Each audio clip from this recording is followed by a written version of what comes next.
আর আসলে আল্লাহর কাছ থেকে নেওয়ার একটা মাধ্যম, সবার কাছ থেকে নেওয়ারই একটা মাধ্যম থাকে। মাধ্যম না থাকলে কারো কাছ থেকেই কিছু নেওয়া যায় না।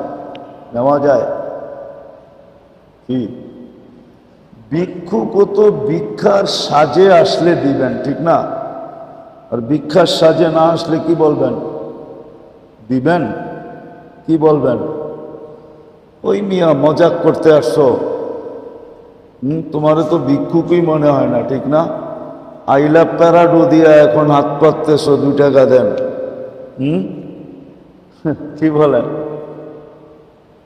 আল্লাহর কাছ থেকে নেওয়ারও এক মাধ্যম আল্লাহ দিয়া দিছে, যে মানুষ যেন আল্লাহর কাছ থেকে নিতে পারে। আর আমাদের আল্লাহর কাছ থেকে নেওয়া সবচেয়ে বেশি দরকার। কেন? আল্লাহ নিজেই বলছেন, আনতুমুল ফুকারা, তোমরা ভিক্ষুক, তোমরা মুহতাজ, মুখাপেক্ষী। কার কাছে? ইলাল্লাহ, আল্লাহর কাছে। তাহলে আমরা ভিক্ষুক, নিয়েই চলতে হবে। নিয়া ছাড়া চলা যাবে নাকি? না আপনি বলবেন আল্লাহর দরকারই নেই, আমি চলমু? বলতে পারেন, হয়তো চলতেও পারেন, শুধু বলতে পারেন না, কিছুদিন চলতেও পারেন, ঠিক না? চলে না মানুষ? যারা আল্লাহকে স্বীকারই করে না ওরা চলে না? না চলে না? বলবেন আমাদের চেয়ে ভালো চলে, ঠিক না? এটাও আল্লাহ সুযোগ দিছে বিদায় চলে।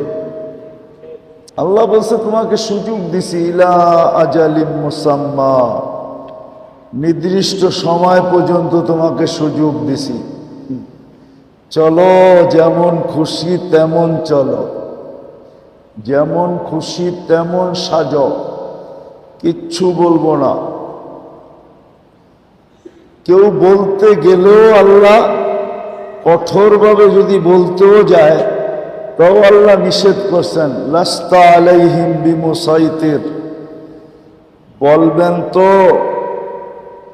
কি ভালো মতে বলবেন, দারোগার মতো বলবেন না। কি কি দারোগা বোঝেন? আল্লাহ নবীজিকে বলছেন, লাস্তা আলাইহিম বিমুসাইতির, আপনাকে দারোগা বানায় পাঠাই না, দারোগার মতো বলবেন না।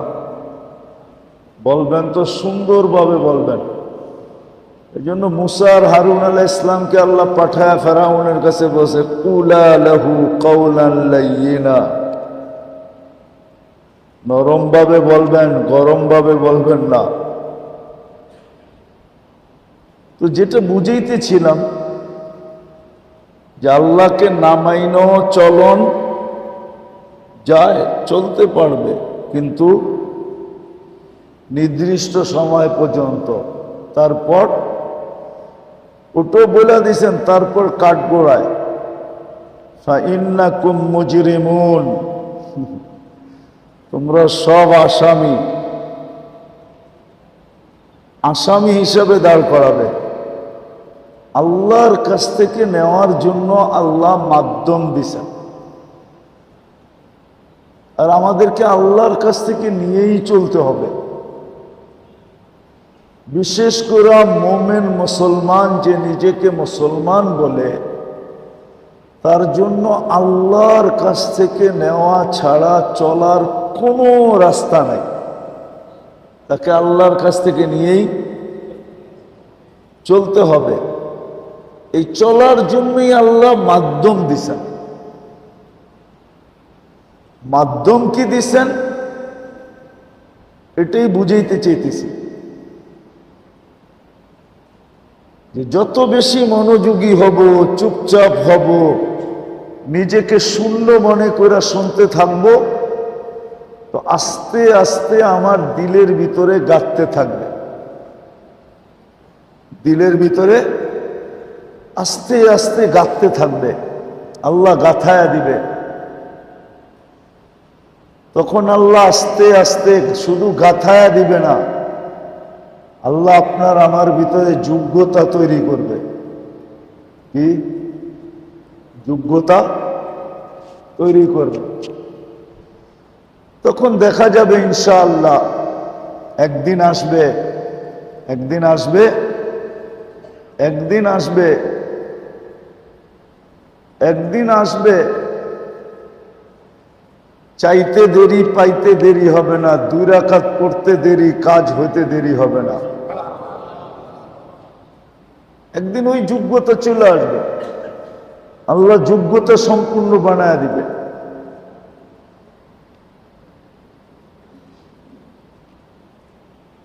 তো আল্লাহ যোগ্যতা সম্পূর্ণ বানায় দিবে। এই জন্য খুব মনোযোগী হয়ে শুনতে হবে, চুপচাপ নিজেকে বিলকুল শূন্য মনে করে। হ্যাঁ, এটা কিন্তু বহুত বড় দৌলত, আর এটা শিখা দরকার। এটা শিখা একান্ত দরকার, একান্ত দরকার। এটা শিখা, এটা শিখা দরকার, শিখতে হবে। কেননা মানুষের সর্বচেষ্টা, মানুষের জীবনে সবচেয়ে বেশি চেষ্টা কয়েকটা জিনিসের জন্য হয়। এর ভিতরে সবচেয়ে বেশি চেষ্টা হয় সদা সর্বদা সুস্থ থাকার জন্য। মানে আপনারা আমার সাথে একমত না? মানুষ জীবনে অনেক কিছুর জন্য কি করে, অনেক কিছুর জন্য মানুষের চেষ্টা করে, কিন্তু সবচেয়ে বেশি চেষ্টা মানুষ যে জিনিসটার জন্য করে এই ছোট জীবনটায়, সেটা হলো সুস্থ থাকার জন্য করে। আর এটা যে সত্য, এটা আল্লাহ রসুল একটা ইঙ্গিত দিছেন যে সবচেয়ে বড় মানুষের জীবনে হাজারো কোটি নেয়ামত আছে, কিন্তু সবচেয়ে বড় নেয়ামত মানুষের জীবনে হইল আসিহাতু ওয়াল ফারাগা। সুস্থতা মানুষের জীবনের সবচেয়ে বড় নেয়ামত। যদিও মানুষ এটা মানে না, উপলব্ধিও করে না, খুব কম করে। যদি করত তাহলে তো আল্লাহ রাসূল সাল্লাল্লাহু আলাইহি ওয়াসাল্লামের আরেকটা কথাও ছিল যে ফাক্তানিম সিহহাতুকা ক্বাবলা মারাদিকা, সুস্থতার মূল্যায়ন করো, কদর করো। কদর কি? কদর বোঝেন? মূল্যায়ন বোঝেন? মূল্যায়ন করো, কদর করো। ক্বাবলা মারাদিকা, রোগে আক্রান্ত হওয়ার পূর্বে সুস্থতাকে বড় কদর করো, মূল্যায়ন করো, বড় দাম দাও, বড় সুরক্ষিত করো, বড় হেফাজত করো, বড় চোখে চোখে রাখো, বড় যত্ন করো, বড় সেবা করো। কিন্তু এটা খুব কম করে।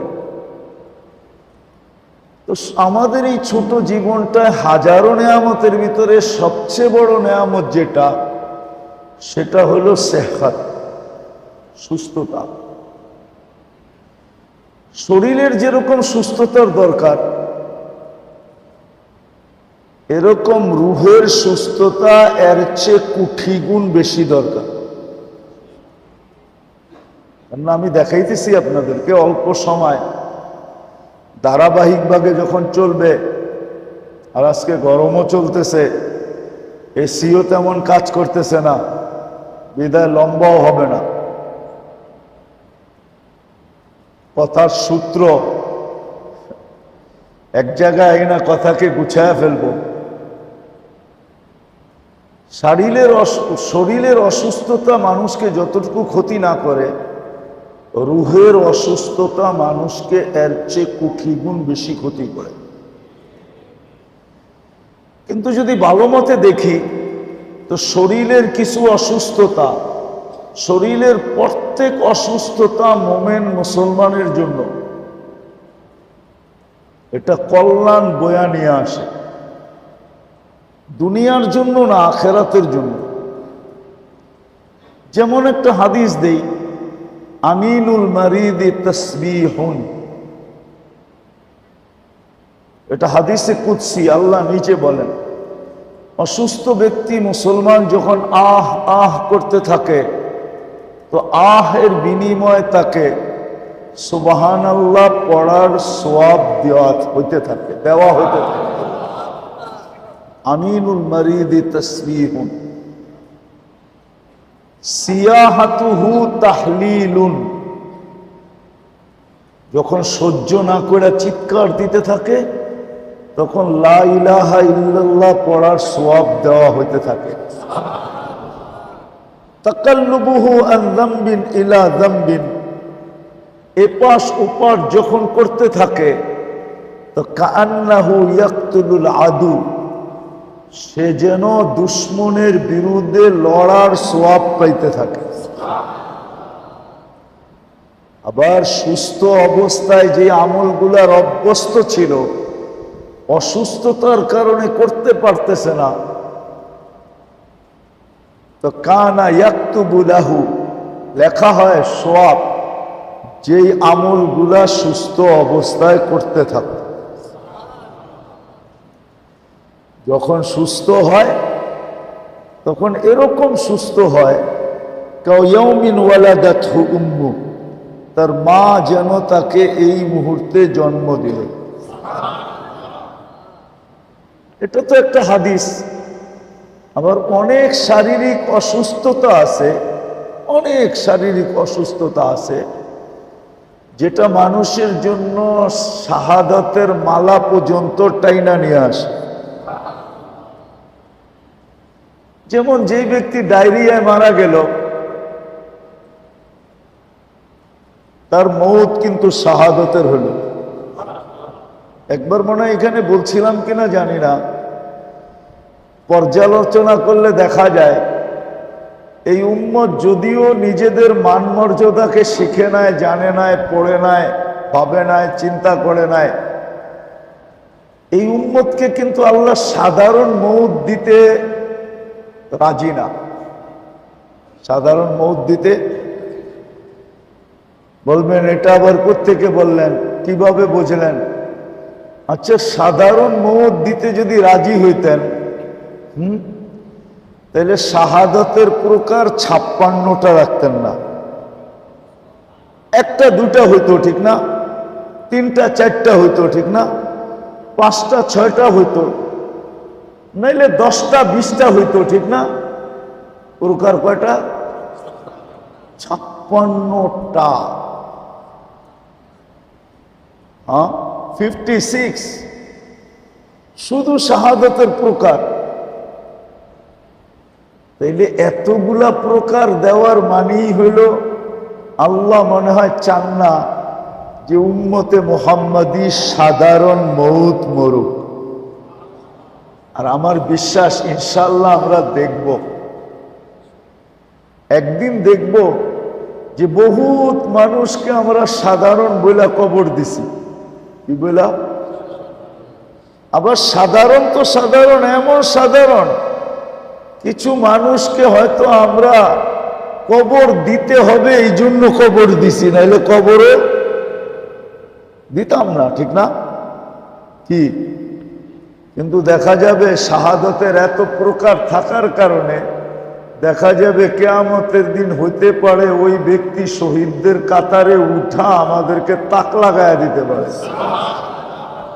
না হইতে পারে না?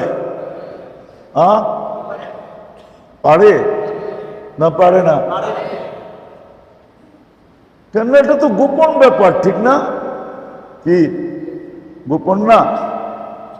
গোপন ব্যাপার তো, কি বলেন? কিছু শাহাদাত আছে যেটা প্রকাশ্যে দেখা যায়, এটা খুব কমই, 2-4টা, 2-4-10টা, কিন্তু কিছু আছে সাধারণভাবে বোঝা যাবে না।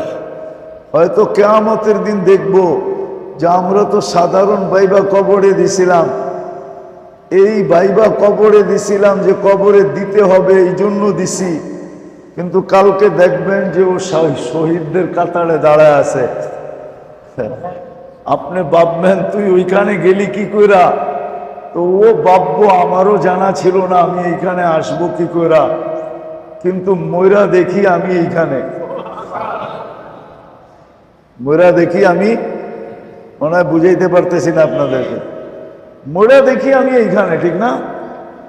হ্যাঁ, অনেক সময় হয় অ্যাক্সিডেন্ট হয়ে যখন বেহুশ হয়ে যায় তো জানে না যে অ্যাক্সিডেন্ট হয়েছে, যখন হুশে আসে তখন সবাইকে জিজ্ঞেস করে আমি এইখানে কেন, আমি না আমার গাড়িতে ছিলাম, আমি না ঘর থেকে বেরিয়েলাম, আমি না অফিসে যেতেছিলাম, আমি এইখানে কেন, এই লোকগুলা কে, হাসপাতাল কেন?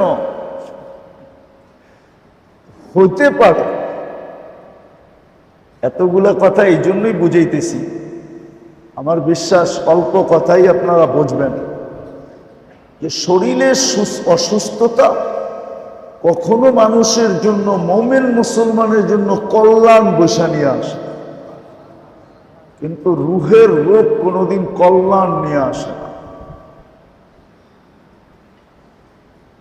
শরীর থেকে সুস্থ থাকার জন্য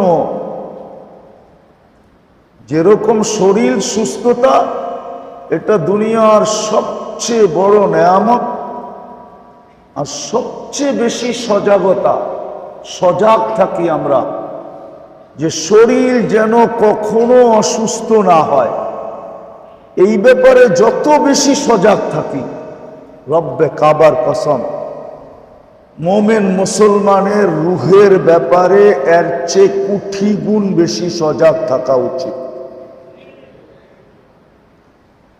আর শরীরের অসুস্থতা মানুষকে যতটুকু ক্ষতি না করে, রুহের রোগ মানুষকে এর চেয়ে কোটি গুণ বেশি ক্ষতিগ্রস্ত করে। হ্যাঁ, এই জন্য শরীরের রোগ থেকে বাঁচার জন্য আল্লাহর রসুল তিনটা, যেটাকে উসুল বলে, উসুলের বাংলা কি? মূলনীতি, তিনটা মূলনীতি শিখাইছেন উসুল, তিনটা মূলনীতি। চলেন এর আগে একটা কাহিনী শুনাইয়া দিই আপনাদেরকে। সাহাবাদের জামানায় আল্লাহ রসুলের পরে ইরানের বহুত বড় একজন হাকিম ছিল। হাকিম যখন ইরান স্বাধীন হয়ে গেছে, মুসলমানদের আন্ডারে চলে আসছে, তো ক্যাপিটাল তো মদিনা মুনাওয়ারায় ছিল, ঠিক না? আর রাজধানীতে থাকতে সবাই ভালোবাসে, ঠিক না? এই জন্যই তো প্রবাদ বাক্য বানাইছে, যদিও হয় কহর না ছাড়িও শহর, ঠিক না? তো মদিনা ক্যাপিটাল ছিল, তো ইরানের সবচেয়ে বড় ডাক্তার আইসা মদিনা মুনাওয়ারায় ক্লিনিক খুলছে। ভাবছে ব্যবসা কি হবে, কেন সারা মুসলিম জগতের লোক এখানে আসে, ক্যাপিটালে আসে, দারুল খেলাফত এখানে, আমিরুল মোমেনিন এখানে থাকে, কিন্তু দিন যায়, সপ্তাহ যায়, মাস যায়, একজন রুগীও আসে না। ইরানে তো আসতো 2-4 জন, এইখানে একজনও। তো জিজ্ঞেস করছে, ভাই তোদের রোগ নাই কেন? তো বলছে এটা তো বলতে পারবো না। তো বলতেছে মুহাম্মদুর রাসূলুল্লাহ সাল্লাল্লাহু আলাইহি ওয়াসাল্লাম, তোমাদের নবী তোমাদেরকে খাদ্য নীতি কি বলে গেছে? তো বলছে এটা বলতে পারবো। কেননা শরীরের সমস্ত রোগ ছড়ায় কিন্তু পেটের থেকে। কিসের থেকে? কিসের থেকে? নাইলে আপনি চর্বিওয়ালা গোশত কোন জায়গায় দিছেন? আচ্ছা, পেট আর হার্ট কত দূরে? দূরে না? এইখানে হইল পেট, স্টোমাক, এইখানে হইল হার্ট, দূরে না? আরে কমসে কম 1 বিঘা দূরে তো। হ্যাঁ ঠিক তো? আচ্ছা, হার্টের সাথে কি স্টোমার্কের কোনো যোগসূত্র আছে? বলো কে ওইখানে ডাক্তার থাকলে? কিন্তু ডাক্তাররা নিষেধ করে কেন? বেশি চর্বি খায়েন না, হার্টের ভিতরে ব্লক হবে, ঠিক না? আপনি যদি বলেন বেটা পেট কই, স্টোমার্ক কই আর হার্ট কই, এটার লোকে কোন দিক দিয়ে যোগসূত্র আছে? হার্টের সম্পর্ক হইল রক্তের সাথে, ঠিক না? ওইখানে রক্ত ঢোকে, ওইখান থেকে সারা শরীরে রক্ত সাপ্লাই হয়। আর স্টোমার্কের সম্পর্ক হইল আমি যা খামু ভিতরে ঢুকাইব, আর সব দিলে পিসা পাইসা যা রাখার দরকার রাখবো, বাকি সব আউট করব, ঠিক না? দুটার ফাংশনই তো ভিন্ন, ঠিক না?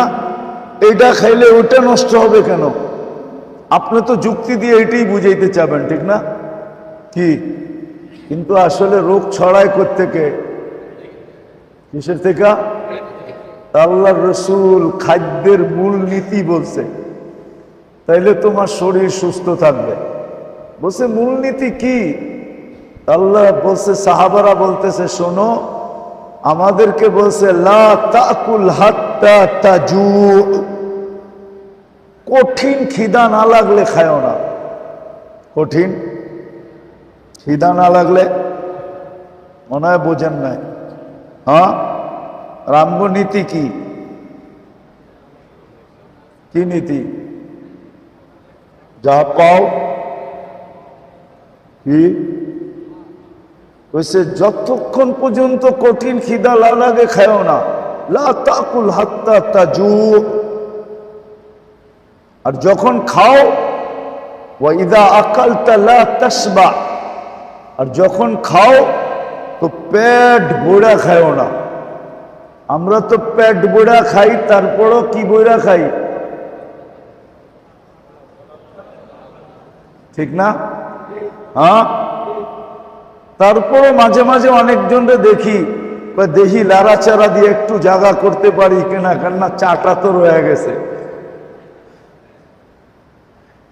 ঠিক না? কি হাসানের জন্য বলি না, একটু লাড়াচাড়া দিয়ে দেখি একটু জায়গা হয় কি না, চাটা তো রয়ে গেছে। তো যখন এই কথা শুনাইছেন তো বলছে আরেকটু খুলা বলো, বুঝলাম না, পেট ভরা খায়ও না মানি? আমাদের নবীজি বলছেন খাওয়ার আগে পেটকে 3 ভাগে বিভক্ত করো, 1 ভাগ পানি দিয়ে ভরা ফেলো, পানিটা আগে খাও, খায়া আগে 1 ভাগ ভরা নাও, আর 1 ভাগ খাদ্য দিয়া বড়, আর 1 ভাগ খালি রাখো। তো ওই বেটায় কইতেছে মা তারাক্তালি শাইআন ফিত তিব্বি, তাইলে তো তোমাদের নবীজি ডাক্তারি করার জন্য আমার জন্য কিছু রাইখেই যায় না। ও মেরে দোস্ত, আমি লম্বা করব না, কারণ আমি একটু বরগুনা যাব তো এই রাত্রেই, আর ধারাবাহিকভাবে যখন চলতে থাকবে দোয়া করেন যাতে সুস্থ থাকি, আসতে পারি, আল্লাহ কিছু কথা বলার তৌফিক দেয়। যেই আশা নিয়ে আসতেছি ওই আশা পুরা হয়, একটা মাহল যেন পরিবেশ যেন এখানে তৈরি হয়। আসল উদ্দেশ্য হলো একটা পরিবেশ তৈরি করা, একটা পরিবেশ তৈরি করা।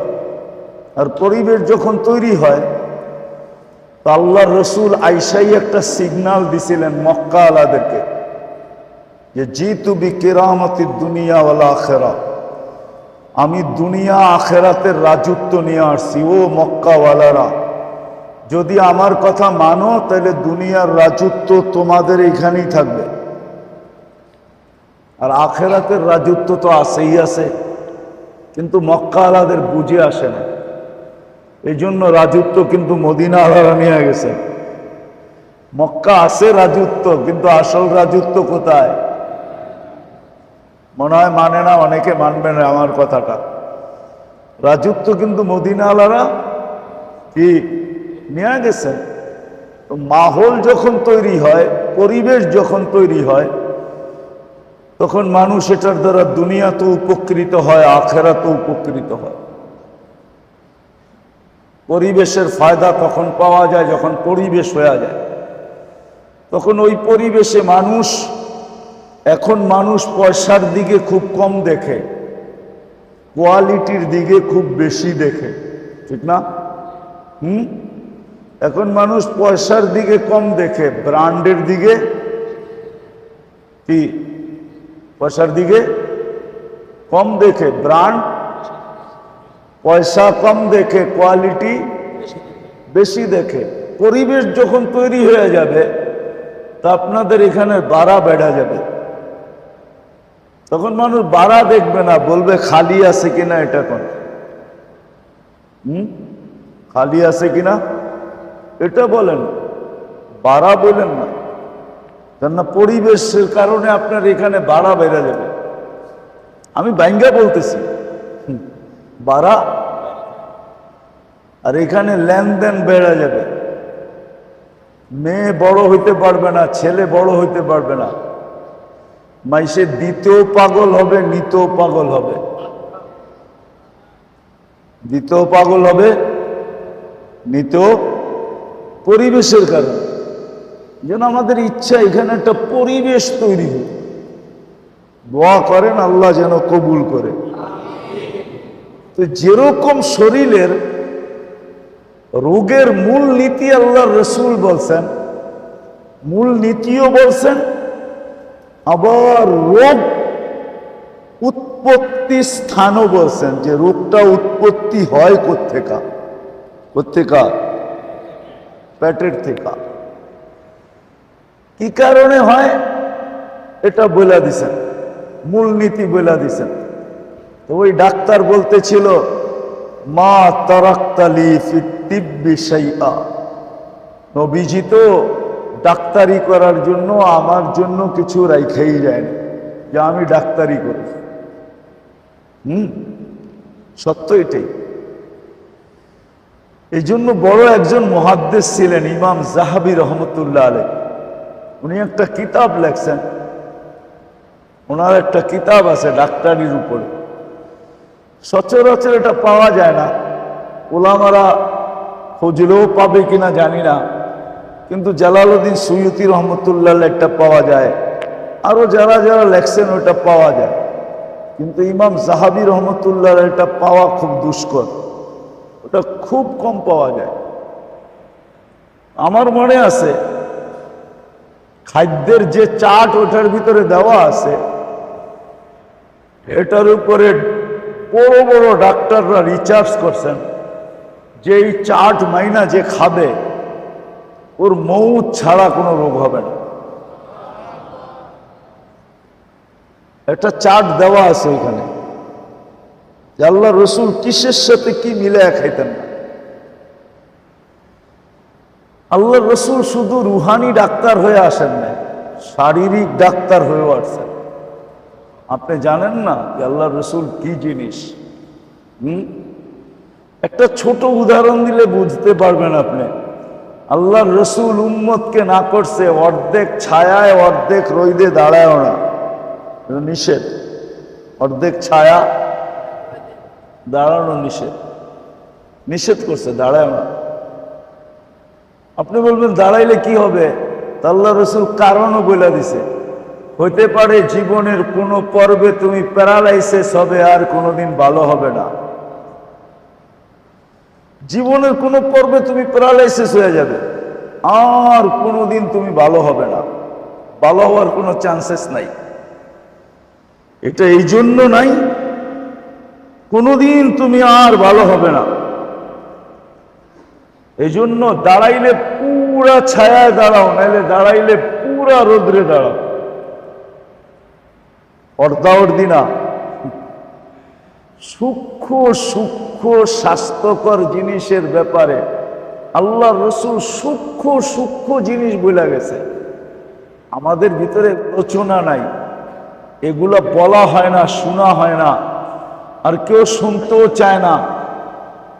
এটার জন্য লম্বা সময় চাই, তাহলে এক একটা করে খুলা খুলা খুলা খুলা খুলা বলা যায় যে আল্লাহ রসুল পুঙ্খানুপুঙ্খানুভাবে আমাদেরকে বলে দিয়ে গেছে। পুঙ্খানো বলে দেওয়া গেছে। যাকে লম্বা করতেছি না, শর্টে যেটা বুঝাইতেছিলাম, তো শারীরিক অসুস্থতার কেন্দ্র বইলা দিছেন, উৎপত্তি স্থল বইলা দিছেন, আবার মূল নীতিও বইলা দিছেন। এরকম কলবের রোগ, আত্মার রোগের উৎপত্তি স্থল বইলা দিছেন। সেটা হলো দিলের থেকে শুরু হয়। সে থেকে কি? দিলের থেকে। আর ওটার মূল নীতি শিখাইছেন। যে মূল নীতি হলো দুটা। কয়টা? মনে রাখেন কিন্তু, তাহলে কাজে লাগবে সামনে। এটা কি ভিত্তি করে আমরা সিরিয়াল বাই চলতে থাকবো ইনশাআল্লাহ, যদি আল্লাহ চলায়। ওটার মেইন হইল দিল। যেমন শরীরের রোগের জন্য হইল মেইন স্থল হইল কোনটা? পেট, স্টোমাক। আর আত্মার রোগের মেইন স্থল হইল দিল। কি? দিল। দিল। যেরকম শরীরের রোগ সব খাওয়ার থেকে হয়। কি? কি? খাওয়ার থেকে হয়। খাওয়ার থেকে হয় সব রোগ। এই জন্য খাদ্যের মূলনীতি বলে দিছে, পানাহারের মূলনীতি বলে দিছে, পানাহারের মূলনীতি বলে দিছে, খাওয়ার মূলনীতি বলে দিছে। শরীরের রোগ হয় পেটের থেকে, আর মূল স্থান হইল পেট। সব হয় খাওয়ার কারণে। কি? আপনারা একদিন দেখেন, এই যা খান না 10-12 পদ বৈশা একবারে, গোস্তও খাইলেন, মাছও খাইলেন, সবজিও খাইলেন, সব একটার ভিতরই তো ঢুকাই, ঠিক না? কি না, ভিতরে আলাদা আলাদা পার্ট আছে, একটার ভিতরে, ঠিক না? সবগুলা চিনির চামচে 4 চামচে উঠায়া এক এক চামচ লইয়া একটা পাত্রের ভিতরে ঢাইলা এটারে গুলবেন, মিশ্রণ করবেন। তারপরে শেষমেশ যে চা খাইলেন, বাকি বুরহানি না খায় কি, আরো তো কত কিছু, লাচ্ছি সাচ্ছি, ঠিক না? ওডি যে খান, ওডি একটু ডাইলা দিন, আধা ঘন্টা রাইখা দিয়া দেখেন এটার ভিতরে ব্যাকটেরিয়া কিরম তৈরি হয়। ওই উকিলের শব্দে কইলাম আর কি, ব্যাকটেরিয়া তৈরি হইতেছে। উকিল সব বইছে, তো দেখেন ব্যাকটেরিয়া কেমনে তৈরি হয়, যেটাকে বিজ্ঞানের ভাষায় ব্যাকটেরিয়া বলে। দেখেন ওটার কালার কিরকম হয়, পেটের ভিতরে যে হতো এরকমই হয়, ঠিক না? এই জন্য আল্লাহ রসুল বড় সতর্ক করছেন। হ্যাঁ, রসুলের তালিম থেকে আজকে দূরে হওয়ার কারণে আমাদের এই দুরবস্থা। নাইলে গরম কোনোদিন আমাদের বিরুদ্ধে যাওয়ার কথা ছিল না, মৌসুম কোনোদিন আমাদের বিরুদ্ধে যাওয়ার, প্রাকৃতি কোনোদিন আমাদের বিরুদ্ধে যাওয়ার কথা ছিল না। আজকে প্রাকৃতি আমাদের বিরুদ্ধে। মনে হয় না রোদ ঝরায় না, যে আগুন ঝরাইতেছে, ঠিক না? কি বলেন? হ্যাঁ, এত কান্না, এত কাটি, এত দোয়া, এত শোয়া, সবকিছু হইতেছে, কিন্তু কোনো মেঘ আসে আর উড়া চলে যায়, ঠিক না? হ্যাঁ, মেঘ মনে হয় আমাদেরকে টাটা দিয়া দিয়ে যাইতেছে। প্রতিদিনই তো মেঘ দেখা যায় আকাশে, না? মেঘ দেখলেই কি ভাবেন? কিন্তু মেঘ টাটা দিয়া চলে যায়। না না না না, তুমি দেখলে কি হবে? আমি বর্ষিত হব না, আমি গেলাম। এরকম আমাদের থেকে চলে যেতেছে। কারণ এটাই তো, যেটা বুঝাইতেছিলাম, ঠিক আত্মার রোগের সেন্টার হইল আমার কলব। কি? আর আত্মার রোগের উৎপত্তি হয় 2 কারণে। মাত্র কারণ দুইটাই। এটাই হলো মেইন মূল মন্ত্র, মূল উসুল, মূল নীতি। এই দুই কারণে আত্মার রোগ হয়। যেরকম খাওয়ার থেকে সমস্ত রোগ সৃষ্টি হয় আর উৎপত্তি স্থল পেট, এরকম আত্মার রোগের, আধ্যাত্মিক রোগের সমস্ত উৎপত্তি স্থল হইল কল্প। আর ওটা দুই কারণে হয়। এটাই শেষ কথা বলতেছি আমি, ভালো মতে মনে রেখেন। দুই কারণে, দুই কারণে হয়।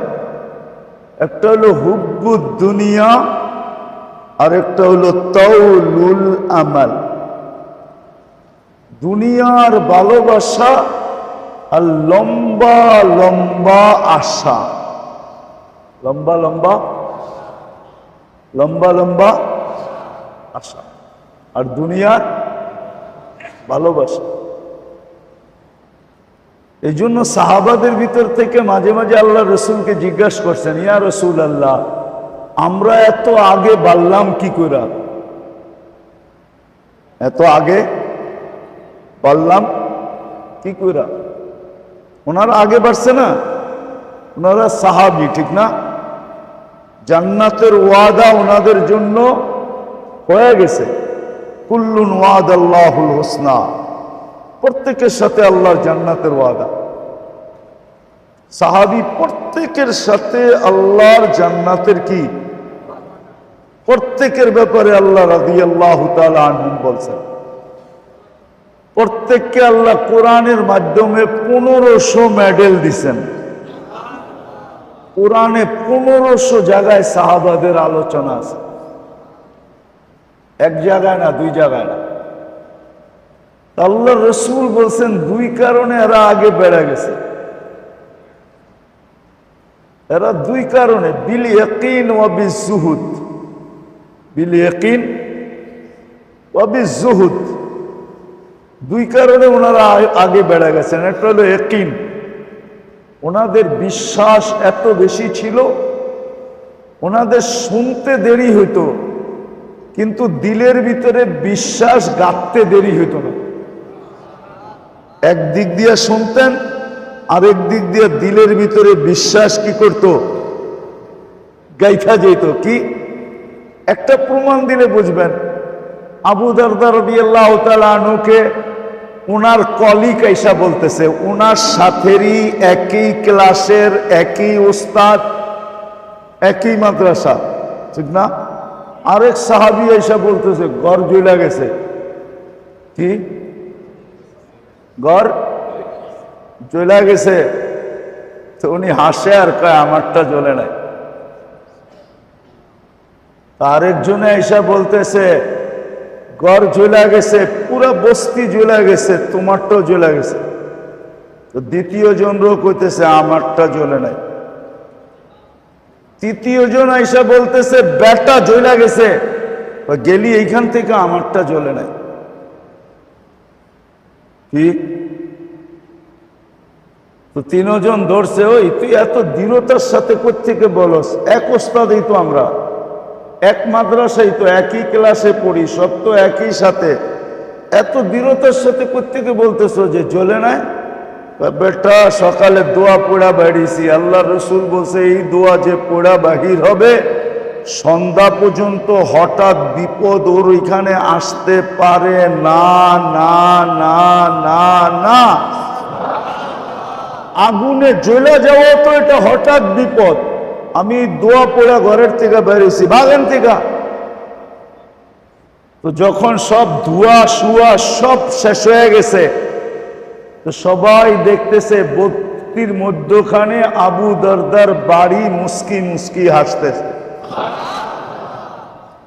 একটা খরচ হলে না। এটা হলো ওনাদের ইয়াকিন এতটুকু ছিল, শুনতেন একদিকে, গাঁথতেন আর আমগো জিন্দিগি চলে যায়। তারপরও এই জন্য একটা কথা মনে উঠলো, যদিও সময় হাতে নাই, দোয়া করেন আজকে সময়ের ভিতরে আল্লাহ বরকত দিয়া দেন। জোরে বলেন। মনের থেকে বলেন, বড় পেরেশানিতে আছি যে সময় নিয়ে কি করব। তো যেটা বুঝাইতেছিলাম, আমরা কিন্তু এখন কুফরের সীমান্তে দাঁড়ায় আছি। টাচ লাগলেই আমরা শেষ। অনেক সময় এরকম থাকে যে টাচ লাগলেই, একটা সময় ছিল মানুষ মাসলা জিজ্ঞাসা করত, আলেম ওলামারা মেনা বইলা দিতেন, কিচ্ছু না বইলা ওটার উপরে আমল শুরু করতেন। এরপরে আরেকটা সময় আসছে, মাসলা জিজ্ঞাসা করতেন আর সাথে সাথে জিজ্ঞাসা করতেন কোন কিতাবে আছে, কোন জায়গায় আছে, দলিল চাইতেন, ঠিক না? এখন একটা সময় আসছে, মাসলা জিজ্ঞাসা করে দলিল চায়, দলিল দেওয়ার পরেও তারপরে বলে বিজ্ঞানসম্মত তো হইল না, আকলে তো বুঝে আসে না, আকলে তো ধরে না, আকলে তো বলে না। তাইলে বুঝা গেল এখন একবারে কুফরের সিগনালে আছে, টাচে লাগলেই করে গেল। ওই সময় এখন চলতেছে। তো সাহাবারা যেটাই শুনতেন, ওনারা বাস এত উপরে উঠছেন দুই কারণে। ওটা আল্লাহ রসুল বলে দিয়েছেন, বিল ইয়াকিন ওয়া বিজুহুদ, বিল ইয়াকিন ওয়া বিজুহুদ। একটা হলো ইয়াকিন, একদিক দিয়ে শুনতেন, আরেক দিক দিয়ে দিলে গাইথা যেত। দিলে চোখের দেখাকে ভুল মনে করতেন, চোখে দেখতেছে, বলতেছেন চোখ ভুল দেখতেছে, আল্লাহ রসুল সত্য বলছে, আল্লাহ সত্য বলছে, কিন্তু বিলকুল খোলা চোখ দিয়ে দেখতেছেন, কিন্তু চোখকে ভুল বলতেন, বলতো দৃষ্টি ভুল দেখতেছে, সত্য আল্লাহ, আল্লাহ রসুল। এরকম ইয়াকিন ছিল। আরটা ছিল জুহুদ, দুনিয়ার ব্যাপারে বিলকুল বিমুখ ছিলেন। দুনিয়া দিলের ভিতরে ছিলই না, দুনিয়ার ভালোবাসা ছিলেন, দুনিয়ার ভালোবাসা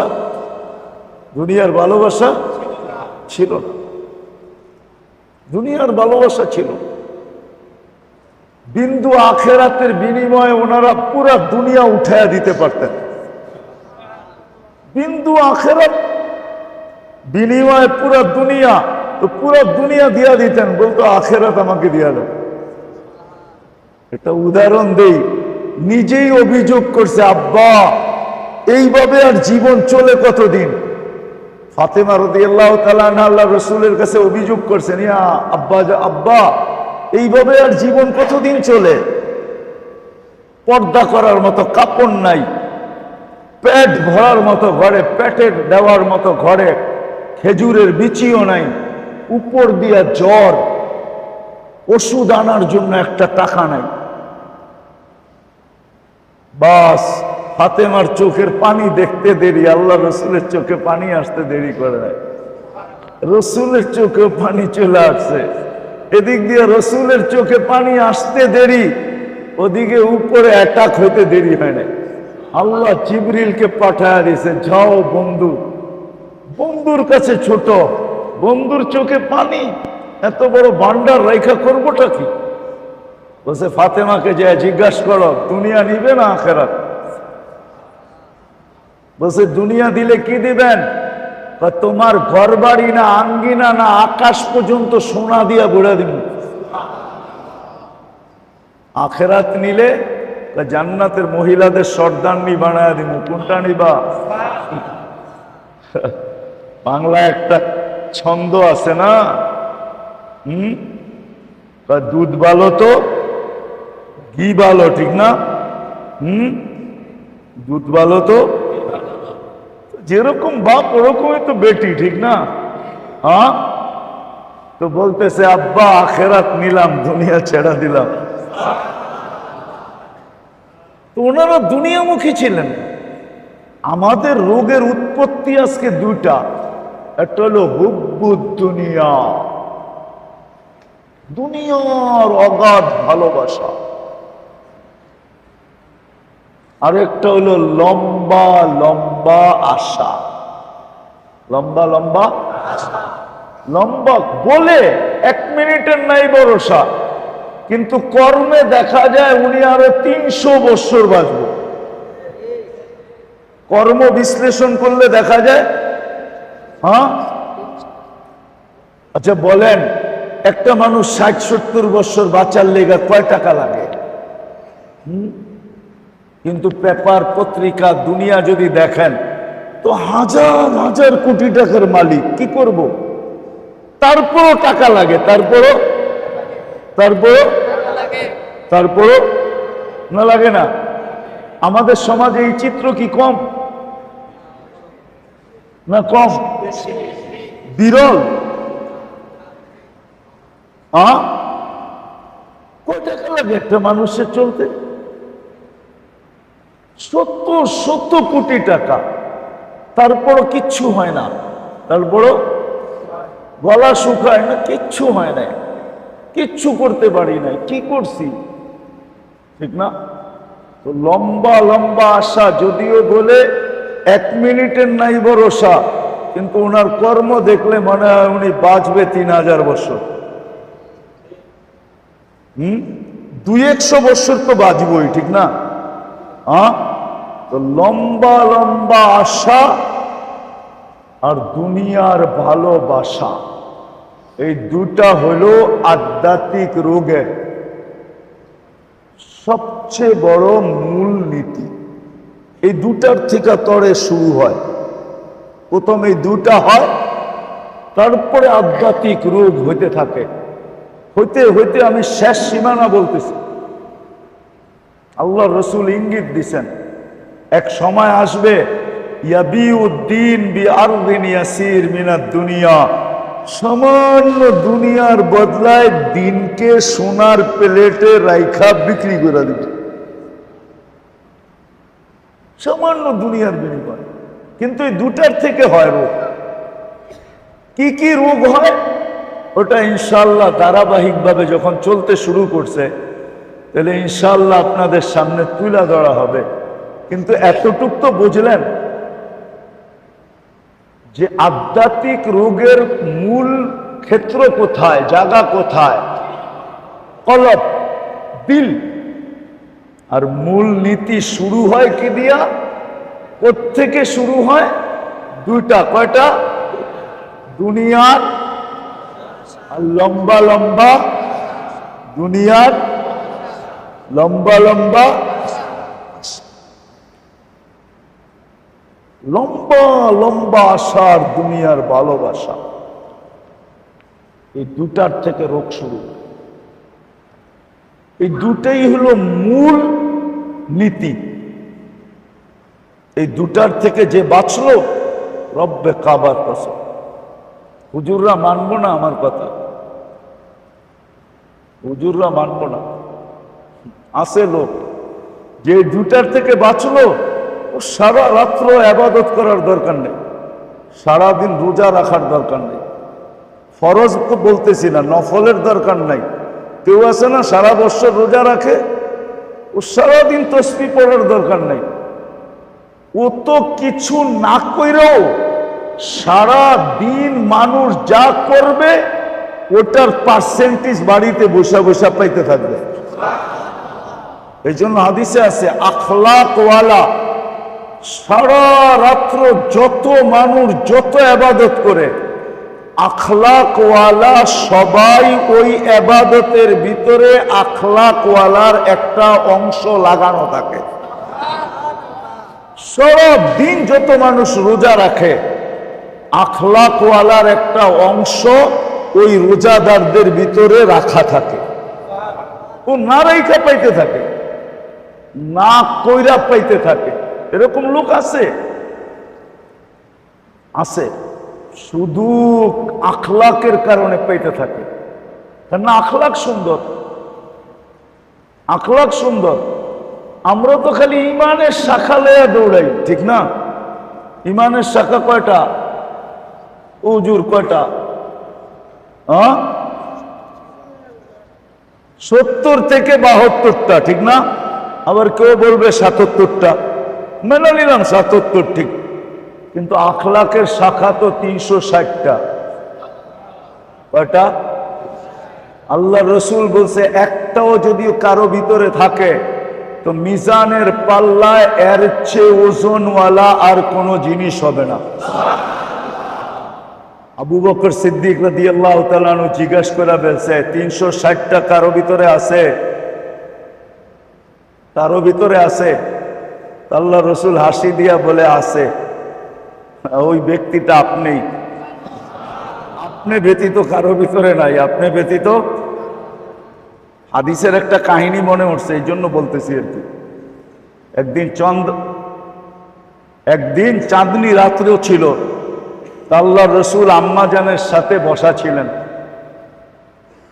আম্মাজান আকাশের তারা দেখতেছিলেন, তো দেখা প্রশ্ন করছে, ইয়া রাসূলুল্লাহ, আকাশের তারার সমান নেকি কি কারো হবে? হবে একজনের। কে? ওমর রাদিয়াল্লাহু তাআলা আনহু। তো নামটা শুই না আম্মাজানের চেহারাটা মলিন হয়ে গেছে। আল্লাহ রসুল বলে, আয়েশা এতক্ষণ হাসতেছিলা, এখন চেহারা মলিন হইল কেন? তোমার বাবার নাম নেই নাই এই জন্য? তোমার বাবার নাম নেই নাই এই জন্য? তো আম্মাজান বলতেছে, বোঝেন তো আবার খোঁচা দেন কেন? বুঝছেন তো আবার খোঁচা দেন কেন? ঠিক না?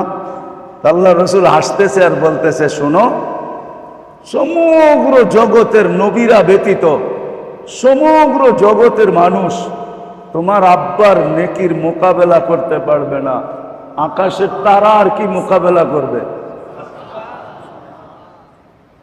আকাশের তারা কয়টা জানেন? এটা তো জানেন না, ঠিক না? খালি তো কোন আমরা খুব শিক্ষিত, আমরা অনেক জানি, আমরাও তো কিছু জানি, পেপারে কোন, মিডিয়ায় বয়া কোন, ঠিক না? আকাশের তারাই তো জানেন না কয়টা, ঠিক না? চলেন আমরা হাদিস দিয়া না, আপনাকে বিজ্ঞান দিয়া বলি। বর্তমানে জনসংখ্যা কত দুনিয়াতে? কত? কত? 800 কোটি, ঠিক না? এটাই ঠিক, 800 কোটি প্লাস আছে, 800 কোটি মানলাম।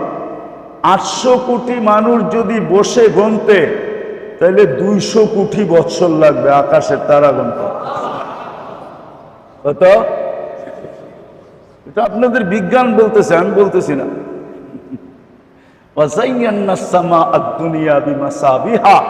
যে লাইটিং করছে আল্লাহ আকাশে, ওই লাইটিং গুনতে গেলে 800 কোটি মানুষের 200 কোটি বছর লাগবে।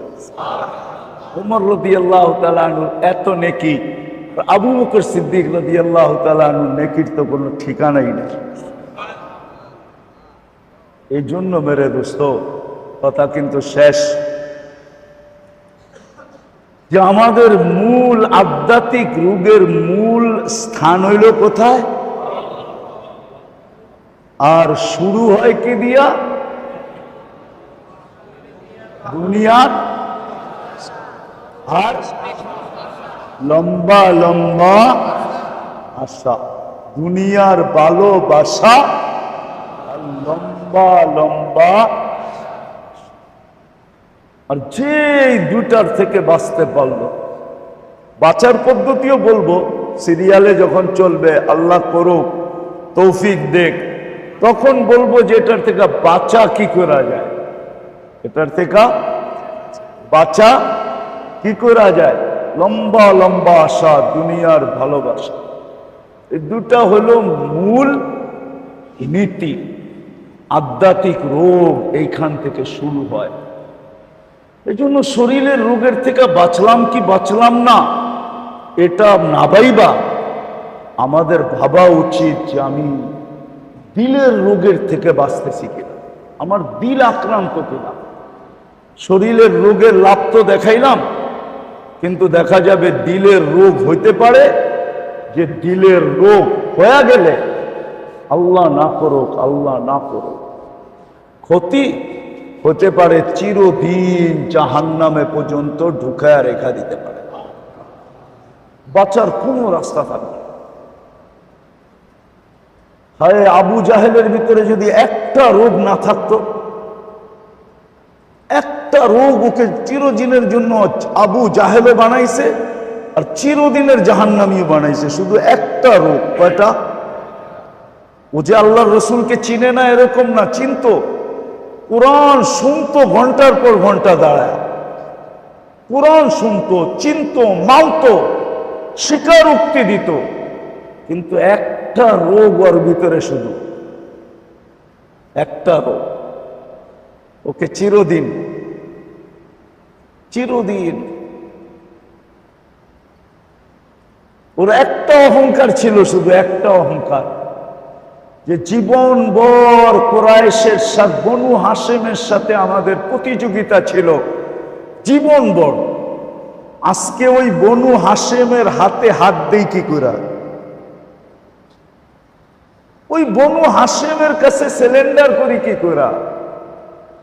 জীবনভর তো প্রতিযোগিতা ছিল। বনু হাশেম আর আমরা পাশাপাশি চলছি, কখনো বনু হাশেমকে জিততে দেই নাই, কখনো আমরা আমাদেরকে হারতে দেই নাই। কিন্তু আজকে এদের কাছে হারি কি করা, হাতে হাত রাখি কি করা, নবী মানি কি করা? সত্য তো বটে, কিন্তু মানি কি করা? এতটুকু অহংকার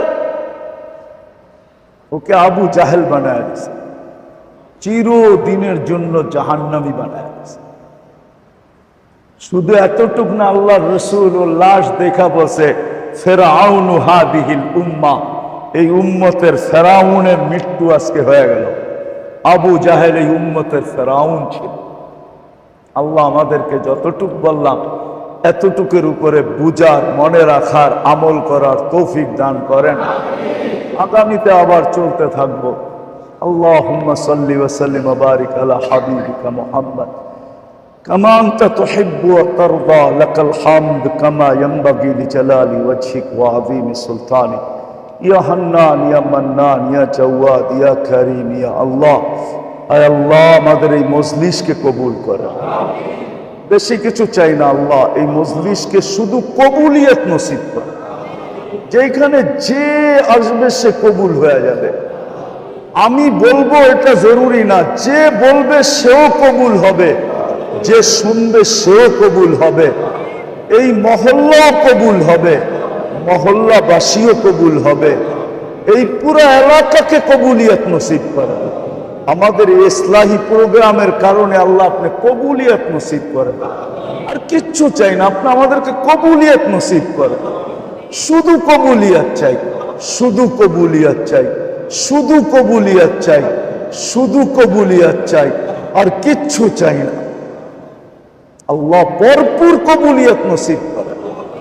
ভরপুর কবুলিয়ত হইলে সব হবে, জরুরত পুরা হবে, মনের আশাও পুরা হবে। যে আইসা সুস্থতা চাবে তার সুস্থতাও মিলবে, যেই দোয়া করবে ওই দোয়াই কবুল হবে, যদি এই মজলিস কবুল হয়ে যায়। আল্লাহ আমরা ধারাবাহিকভাবে আজকের থেকে শুরু করতেছি। আল্লাহ আজকে আমাদেরকে কবুলিয়ত ছাড়া ফিরায়েন না, এই মানুষগুলোকে কবুলিয়ত ছাড়া ফিরায় দিয়েন না। আপনি একটু মেহেরবানি আজকে করেন, একটু দয়া আমাদের উপরে করেন, একটু ছিটা দিয়া দেন আমাদেরকে, ছিটা কবুলিয়তের একটু ছিটা দিয়া দেন। আল্লাহ এই পুরো এলাকাটাকে কবুল করেন, পুরো ওয়ার্ডটাকে কবুল করেন, পুরো থানাটাকে কবুল করেন। আল্লাহ যেই দুরবস্থার ভিতরে আজকে উম্মত আছে, আল্লাহ উম্মতকে এই দুরবস্থার ভিতর থেকে আপনি মেহেরবানি করে বাহির করা দেন, মেহেরবানির মাধ্যমে বাহির করা দেন, মেহেরবানির মাধ্যমে বাহির। আপনার মেহেরবানি ছাড়া উম্মত বাহির হইতে পারবে না। আল্লাহ উম্মতের কাছে ওই আমল নাই, ওই আমলি শক্তি নাই, ওই রুহানি শক্তি নাই, কিচ্ছুই নাই।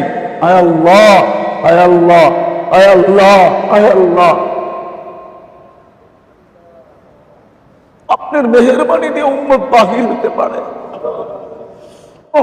কিছু জিনিস দিয়া বিজাতি উম্মতকে পরীক্ষা করতেছে যে দেখি তোমাদের দোয়ায় জোর কতটুকু আছে, তোমাদের দোয়ার ভিতরে রু কতটুকু আছে, শক্তি কতটুকু আছে।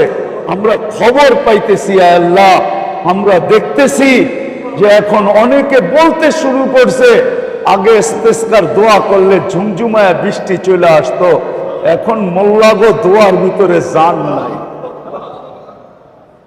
মোল্লাগো দোয়ার ভিতরে শক্তি নাই। আল্লাহ আপনি মেহেরবানি দিয়ে উম্মতকে বাহির করা দেন। আল্লাহ উম্মত বহুত পিছিয়ে চলে গেছে, আরো যদি পিছিয়ে চলে যায় কাছে লাগলে মনে হয় কুফরের সীমান্তে ঢুকে যাবে, লাভ কি হবে আপনার? আল্লাহ আমাদের দোয়াকে কবুল করেন। সাল্লাল্লাহু তাআলা আলা খায়রি খালকি মুহাম্মাদি ওয়া আলিহি ওয়া সাহবিহি আজমাইন বিরহমাতিকা ইয়া আরহামার রাহিমিন।